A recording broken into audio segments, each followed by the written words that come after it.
While engaging in a fun DNA experiment on himself and his 14-year-old adopted son, a divorced man accidentally unlocks a family bombshell that changes his life forever.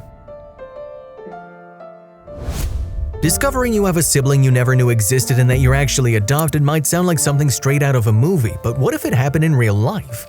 Genetic testing can uncover some dark family secrets and turn a family upside down, as it did for doting dad Patrick. When his 39th birthday rolled around in March that year, he decided to do a fun experiment with his 14-year-old adopted son Evan. He thought it was a cool idea and ordered an at-home DNA test kit, knowing little that his fun experiment would reveal something unexpected. "Dad, what is this thing? Why are you swabbing my cheek?" Evan asked as Patrick collected their samples for the test. "It's a DNA test kit, son, did you know? We're all 99.9% alike and you may never know who'd be related to you."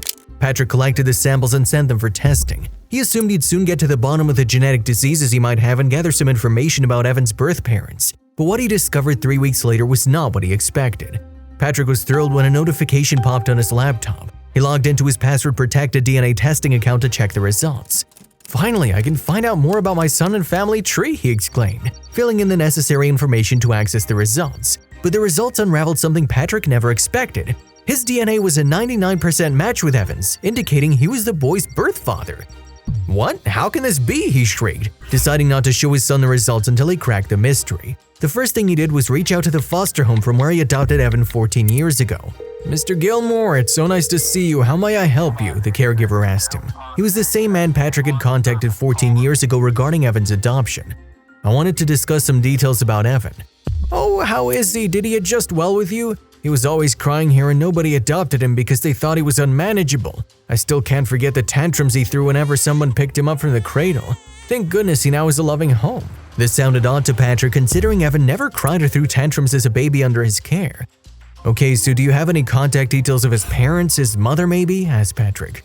"No, I'm sorry, Mr. Gilmore, but we don't have any information about Evan's parents. We just found him on our doorstep without any identification or letter attached to him." Distraught, Patrick went home, but he was determined to find out why Evan turned out to be related to him.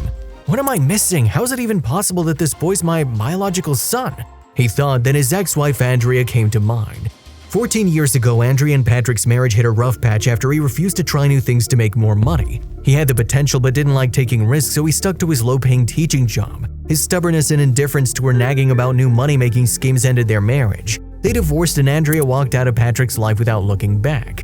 Patrick thought about their last few months together before they broke up. He remembered Andrea throwing up a couple times and visiting the doctor occasionally. When he asked her about it, she told him it was nothing to worry about, just stress. Several doubts brewed in Patrick's head. He knew where Andrea worked, so he went to see her for an explanation. "Patrick, I'm so glad to see you. How are you?" she greeted him. "I'm good, and how are you?" "Well, look at me, what do you think? Married a rich man and I'm so happy now. What about you?" "Still single," Patrick bluntly replied. He just wanted to get to the point. "That's not why I came here. I want to know about Evan." "Evan, who's that?" "My son." "You have a son?" "I adopted him from the shelter 14 years ago and it turns out that he is my real son." Andrea turned pale and frowned. Her reaction made Patrick suspicious. "I want to know the truth, Andrea. Speak up. Why do I have a son I never knew about? You're the only woman I've been intimate with. Tell me the truth." Moments of silence prevailed until Andrea finally spoke up. "That boy is your son, Patrick. Our son," she cried. "I'm sorry, I should have told you, but I was unsure about our child's future with an unsuccessful and poor father like you. I didn't want to leave my baby with you and make his life miserable after we divorced." "What did you do, Andrea? Tell me the truth." "I carried our baby to term and gave birth to him. I wanted to move on, but I couldn't look after him. I chose not to reveal him to you because I didn't want him to live a poor life, so I left him at the shelter's doorstep hoping some rich couple would adopt him." Patrick was startled. "How could you do that to our child? How could you abandon him only because you wanted to live a rich life? You had no idea fate would bring us together, did you? The son you never wanted me to see or raise is with me now." Patrick's revelation shook Andrea. She felt guilty and apologized. "I'm sorry, Patrick. I just wanted our son to live a better life free of struggle. I thought you could never afford to give him the life he deserved."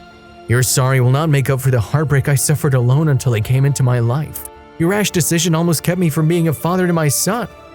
"Patrick, I'm glad you found him. I know what I did was wrong, but I had no choice. Please take care of our son," cried Andrea. "I know how to take care of my son. You don't have to tell me. Goodbye," he fumed, storming out. "Dad, thank you so much. I love this bike. Got a promotion or something?"